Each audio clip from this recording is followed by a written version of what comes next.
Yeah, hi there, Adriana. This is Michael again, your online TOEFL course, and I apologize if the video is a little not working exactly right. Again, I'm at my parents' house in Georgia. I'm on vacation for 2 weeks, and I don't have a great internet connection here, so I'm just doing the best I can with what I have. But anyway, let's get right to what you're doing. So you're working on improving your speaking and your pronunciation in my online TOEFL course. And in the previous video, I just gave you some feedback on your pronunciation as it relates to grammatical word endings and syllable division, and also word stress. In this particular video, I'm going to go over two different speaking practice tests that you also submitted in that same VoxyPot discussion thread. Okay, let's listen to the first one. A recent vacation that I went on and I would like to talk about is the one to California, which I took it last summer. I'll start by I would say which I took last summer. I think you might have said which I took it last summer. Let's listen to that again. I took it last summer. I'll start by one more time. To talk about is the one to California, which I took it last summer. Right, so once you use the word which, that's your relative clause pronoun, and that replaces the word vacation, and there's no need to say which I took it. Just say which I took last summer would work. So that's kind of a small grammar problem. Be careful. I'll start by saying that going to California, I could visit many famous places and I could have lots of fun. Particularly, I remember when I went to San Diego Wild Animal Park, which is one of the biggest zoos in the world. Now I think you're getting what I'm telling you. So you start off with a lot of big general ideas, but it looks like you're beginning to focus your speech around that one idea, and in 45 seconds, that's a good strategy. For example, visiting that zoo, I had the opportunity to see wild animals such as lions. Visiting that zoo I would say visiting that zoo gave me the opportunity. Use your gerund as a subject, right? Again, visiting that zoo gave me the opportunity as opposed to visiting the zoo I had. You can say that, it's grammatically correct, I think, but it's not necessary. Or tigers in their real life settings, which was a powerful learning experience for me. But what I did not like about that vacation is that it was too short and I couldn't see all the places that California can offer me for visiting as a tourist. So that California could offer me, there's some grammar problems with the last part of that speech. Let's listen to it one more time. That was too short and I couldn't see all the places that California can offer me for visiting as a tourist. So that California can offer me for visiting as a tourist. Usually we don't use a gerund after the word for. So that California could offer me as a visiting tourist or as a tourist. Probably you could just end it with as a visiting tourist. So I think this speech is much better. I liked how you focused around the one idea of the San Diego Wild Animal Park, and then you tried to go into some detail and explain a little bit about the park, talking about the tigers, and those kinds of things. Now, in terms of your score, let's take a look at the rubrics quickly. So with the independent speaking rubrics,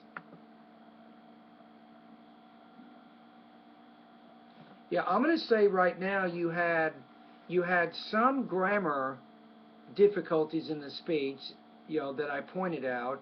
You had some minor delivery issues, but I think your development was pretty strong. Though when you got to the end of the speech, it was a little bit it kind of fell apart a little bit near the end of the speech, to be honest with you. But overall, it was pretty good. But I'm still not going to give you 26. I would give you right around 23 to 24 points out of 30 on this particular speaking task. All right, now let's take a look. I think we have one more.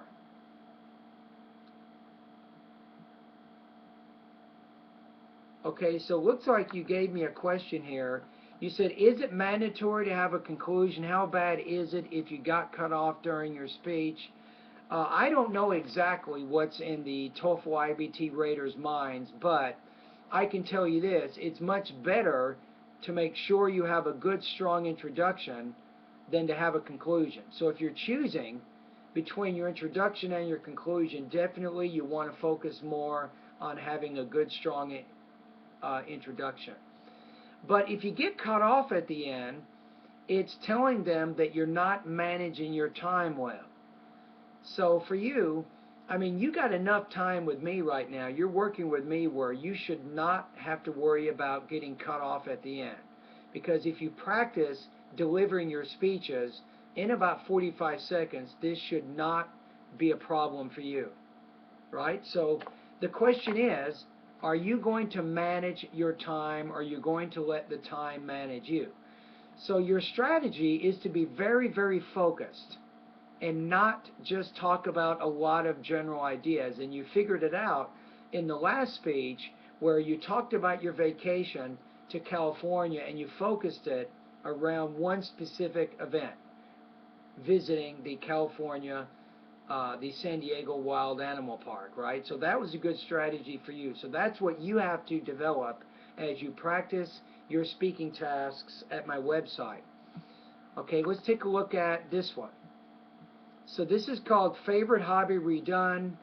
So you're working on this one. Let's see how you do. My favorite hobby is exercising outdoors because this allows me to be in the middle of nature and also helps me be fit and energetic. So also helps me. Don't forget your S on that. And let's go back to the beginning. There's something about the speech grammatically I need to try to comment on. Personally speaking, my favorite hobby is exercising outdoors because this allows me to be in the middle of nature and also helps me be fit and energetic. No, it's good. So the only thing is the word outdoors allows me to be outdoors. So put the stress on that second part of the word, not the first part of the word, and then don't forget your S. Helps me. It helps me, right? Now that's not a major problem. That's what I call a minor systematic error. I don't think that's enough. If you forget the S on a word like helps, I don't think that's a huge problem because it doesn't hurt your meaning at all.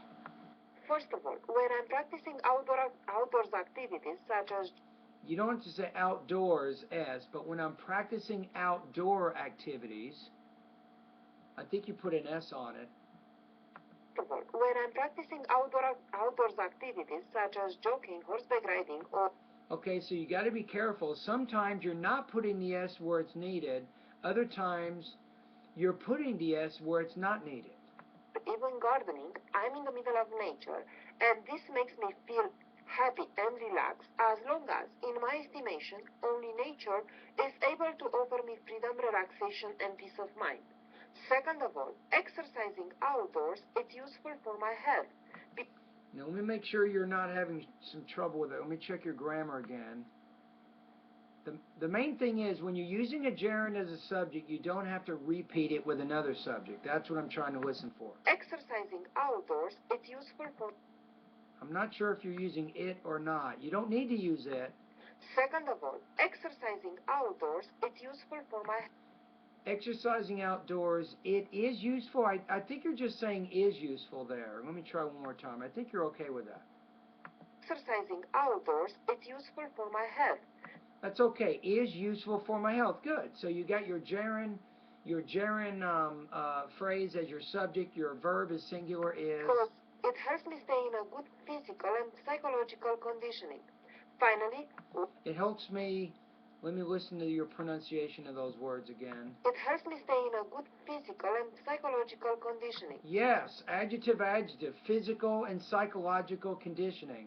Nice. Finally, working out outside keeps me staying working in a good outside. shape. That's why exercising outdoors is my favorite. Stay in a good shape. That's why. You can, instead of saying that's why, you can also say which is why if you want to be a little more advanced in your grammar.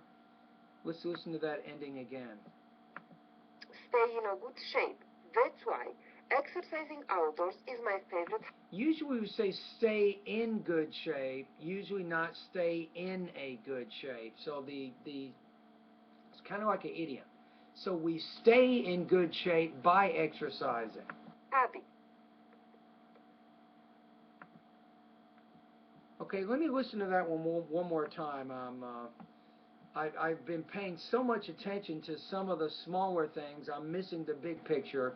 So I want to hear it one more time, and then I'll give you a score. Okay, I got 4 minutes here. Ooh, I'm going to run out of time. Okay, let's go back.